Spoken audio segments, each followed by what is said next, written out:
বইরস চ্যানেলে আমরা আজকে শুরু করছি হুমায়ূন আহমেদ মিসির আলী সিরিজের উপন্যাস আমি মিসির আলী। আজ ৩য় পর্ব। মেয়েদের সম্পর্কে আপনি আসলে খুব কম জানেন। নিজের নাম নিয়ে মিথ্যা কথা বলতে মেয়েরা খুবই পছন্দ করে, তাই নাকি? জি। ধরুন কোনো মেয়ে টেলিফোন ধরেছে, অপরিচিত একজন পুরুষ জিজ্ঞাসা করলো, আপনি কে বলছেন? মেয়েটা তখন নিজের নাম না বলে ফট করে তার বান্ধবীর নাম বলে দেবে। আচ্ছা, আমি যাই। আপনি তো আবার ৫০ মিনিটের বেশি কথা বলেন না। আমি যে বাড়তি কিছুক্ষণ কথা বললাম, কেন বললাম জানেন? ৫০ মিনিট পুরো করার জন্য বললাম। আমি আপনার কাছে এসেছি ১২:৩০ এখন বাজে ১টা ২০। ৫০ মিনিট কি হয়েছে? জি, হয়েছে। আপনি আমাকে দ্রুত বিদায় করতে চাচ্ছিলেন। আমি চলে যেতাম। কিন্তু ৫০ মিনিটের কথা বলে আপনি নিজেই নিজের ফাঁদে আটকে গেলেন। খুব বুদ্ধিমান মানুষদের এটা একটা সমস্যা। নিজেদের তৈরি করা ছোট, ছোট ফাঁদে তারা নিজেরাই ধরা পড়ে। চাচাজি যাই। আচ্ছা যাও। মিসির আলি মেয়েটিকে বাড়ির গেট পর্যন্ত এগিয়ে দিলেন। এই কাজটা তিনি সচরাচর করেন না। লিলি গেট পার হয়ে থমকে দাঁড়িয়ে পড়ল। লজ্জিত গলায় বলল, চাচাজি আমি খুবই দুঃখিত। মিসির আলি বললেন, কেন বলো তো? আমি বুঝতে পারছিলাম আপনি আমার উপর খুবই বিরক্ত হচ্ছেন। তারপরও আমি চলে যাইনি। বরং আপনি যেন আরো বিরক্ত হন সেই চেষ্টা করেছি। আসলে আপনার সামনে থেকে চলে যেতে ইচ্ছে করছিল না। মিসির আলি বললেন, আমি যতটা বিরক্ত হয়েছি বলে তুমি ভাবছো, তত বিরক্ত কিন্তু আমি হইনি। বরং তোমাকে আমার ইন্টারেস্টিং একটা মেয়ে বলেই মনে হয়েছে। তাহলে চলুন আবার ঘরে ফিরে যাই। কিছুক্ষণ গল্প করি। বলতে বলতে লিলি হেসে ফেলল। মিসির আলি হাসলেন। লিলি বলল, আপনাকে ভয় দেখবার জন্য বললাম। আপনি কি ভেবেছিলেন আমি আরো ২ ঘন্টা আপনার সঙ্গে বকবক করব? আপনার মাইগ্রেনের ব্যথা তুলে তারপর বিদায় নেব? লিলি হাসছে। এই মেয়েটার হাসি একটু অন্যরকম। সে যখন হাসে তার চোখে পানি জমে। এই হাসির একটাও আছে অশ্রু হাসি। জনাব মিসির আলি, ১৪ দস্যু, আমার স্ত্রী লিলি নিশ্চয়ই অনেক নাটকীয়তা করে এই চিঠিটা আপনার হাতে দিয়েছে। সে এমন এক মেয়ে যে কোনো রকম নাটকীয়তা ছাড়া কিছু করতে পারে না। খুব সহজে কথা সে বলবে না। ২-৩ জায়গায় প্যাঁচ দিয়ে বলবে। সহজ কথাটাকে তখন মনে হবে ভয়ংকর জটিল। আপনি বড় খুব সাইকিয়াট্রিস্ট। আপনার কাছে হয়তো এর ব্যাখ্যা আছে। আমার কাছে কোনো ব্যাখ্যা নেই। যাই হোক, মূল প্রসঙ্গে আসি। আমি এবং আমার স্ত্রী আমরা দুজন আপনার মহাভক্ত। আপনার বিষয়ে প্রকাশিত প্রতিটি গ্রন্থ আমার স্ত্রী কয়েকবার করে পড়েছে এবং আমাকে পড়তে বাধ্য করেছে। আমি আপনার সঙ্গে নিরিবিলিতে কিছু কথা বলার জন্য অত্যন্ত আগ্রহ। সবচেয়ে ভালো হতো আমি যদি লিলির সঙ্গে ঢাকায় চলে আসতে পারতাম। তা সম্ভব হচ্ছে না, কারণ আমি বন্দি জীবন যাপন করছি। গত ৭ বছর ধরেই আমি হুইল চেয়ারে আছি। রোড অ্যাক্সিডেন্ট, স্যাম্পোনাইল কার্ড জখম হয়েছিল। আপনি তো জানেন, স্যাম্পোনাইল কার্ডের জীবকোষ কখনো রিজেনারেট করে না। আমাকে আমার ভাগ্য মেনে নিতে হয়েছে। চাকার জীবন অভ্যস্ত হওয়ার চেষ্টা করেছি। অভ্যস্ত হওয়া সম্ভব হচ্ছে না। কখনো হবে তাও মনে হয় না। নিজেকে এখন আর আমার মানুষ বলে মনে হয় না। মনে হয় আমি ২ চাকার রিকশা। আপনাকে ভুলিয়ে ভালিয়ে এখানে আনার একটা পরিকল্পনা আমি আমার স্ত্রী দুজনে মিলে করেছি। জানি না আপনাকে কনভিন্স করতে পারবো কিনা। চেষ্টা করে দেখা যাক।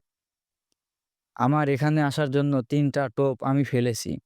কেন জানি আমার মনে হচ্ছে ১ম ২টি টোপ কাজ না করলেও শেষটি করবে। টোপ দিয়ে মাছের মতো মানুষও ধরা যায়। টোপ নাম্বার ১, আমাদের বসতবাড়িটা মেঘনার পাড়ে। উঁচু পাঁচিল দিয়ে ঘেরা দোতলা পাকা দালান। দোতলায় প্রশস্ত টানা বারান্দা। বারান্দা থেকে মেঘনা দেখা যায়। না দেখা গেলেই ভালো হতো, কারণ এই মেঘনা জমি গ্রাস করতে করতে দ্রুত এগিয়ে আসছে। যে কোনো সময় হয়তো এই বছরই আমাদের অতি চমৎকার বাগান বাড়িটাও গ্রাস করবে। আমাদের বাড়িটা চমৎকার, বাড়ির সামনের বাগান চমৎকার। আমি নিশ্চিত একবার আপনি এসে উপস্থিত হলে অবাক বিস্ময়ে বলবেন, বাকি জীবনটা এখানে কাটিয়ে দিতে পারলে কি ভালোই না হতো। আমাদের বাড়ির পেছনে কিছু অদ্ভুত গাছ। বাড়ির আদি মালিক আবু অশ্বনী রায়, আমার দাদাজান, এই বাড়ি পরে তার কাছ থেকে কিনে নিয়েছিলেন। লাগিয়েছিলেন গাছগুলির নাম এখানে কেউ জানে না। এর মধ্যে একটা গাছ, গাছের গা থেকে নীল বর্গের কষ বের হয়। ২ বছর পর পর মরিচের ফুলের মতো নীল রঙের ফুল ফোটে। আমার স্ত্রী এই গাছটির নাম দিয়েছে নীলমরিচ গাছ। আমার এখানেই যে আসে সেই গাছটার একটি নাম দেয়। আপনি হয়তো একটা দেবেন। টোপ নাম্বার ২, আপনার বিষয়ে একটা বইয়ে পড়েছি আপনার সারা জীবন শখের বস্তু হলো ভালো একটা টেলিস্কোপ। যে টেলিস্কোপ আপনি বৃহস্পতিবার চাঁদ দেখতে পারবেন, শনির বলয় দেখতে পারবেন। আপনার অবগতির জন্য জানাচ্ছি, টেলিস্কোপ চোখ দিয়ে আকাশের দিকে তাকিয়ে থাকা বর্তমান আমার একমাত্র শখ।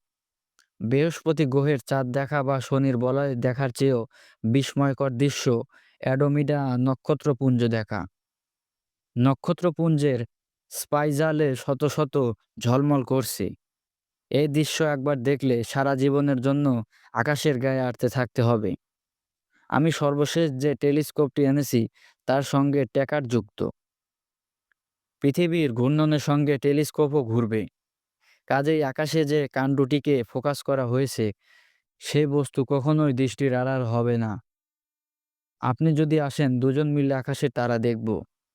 দুজন মিলে দেখব, কারণ লিলির তারা দেখার বিষয়ে কোনো আগ্রহ নেই। আমি ঠিক করে রেখেছি আমার ৪টা টেলিস্কোপ একটা আমি আপনাকে উপহার দেব। ৪টা টেলিস্কোপ আমার অত্যন্তই প্রিয়। সেখান থেকে আপনাকে একটা উপহার হিসেবে দিতে আমার কষ্ট যে হবে না তা না। কষ্ট হবে, তবে আপনি এই টেলিস্কোপ চোখে লাগিয়ে গাঢ় আনন্দ পাবেন। এটা ভেবে সেই কষ্ট দূর করব। টোপ নাম্বার ৩, এটিই শেষ টোপ। আমি নিশ্চিত এই টোপে আপনি কাবু হবেন। ইএসপি ক্ষমতাসম্পন্ন মানুষ সম্পর্কে আপনার প্রবল কৌতূহল। সালমা নামের একটি ১৪-১৫ বছরের মেয়ে আমাদের সন্ধানে আছে। গ্রামের মেয়ে। মেয়েটি অতন্দ্রিয় ক্ষমতা সম্পন্ন। আমি নানাভাবে পরীক্ষা করেছি এবং নিশ্চিত হয়েছি। একটি পরীক্ষা হল বিখ্যাত জেনার টেস্ট। তার ক্ষমতা কোন পর্যায়ে সেটা এখন আর ব্যাখ্যা করলাম না। কিছুটা রহস্য করে রেখে দিলাম। টোপ নাম্বার ৪, যদি ৩টি টোপ ব্যবহার করার কথা ছিল, তারপরেও আমি ৪র্থ টোপটি ব্যবহার করেছি। অনেক ব্যাপারে এই টোপ কাজ করলেও আপনার ব্যাপারে করবে বলে মনে হচ্ছে না। এটা হলো লিলির রান্না। রান্নার উপর নোবেল পুরস্কার দেবার ব্যাপার থাকলে প্রতি বছরই সে একটা নোবেল পুরস্কার পেত। সামান্য আলু ভাজাও যে অমৃতসম খাদ্য হতে পারে, লিলির আলু ভাজা না খেলে বুঝতে পারবেন না।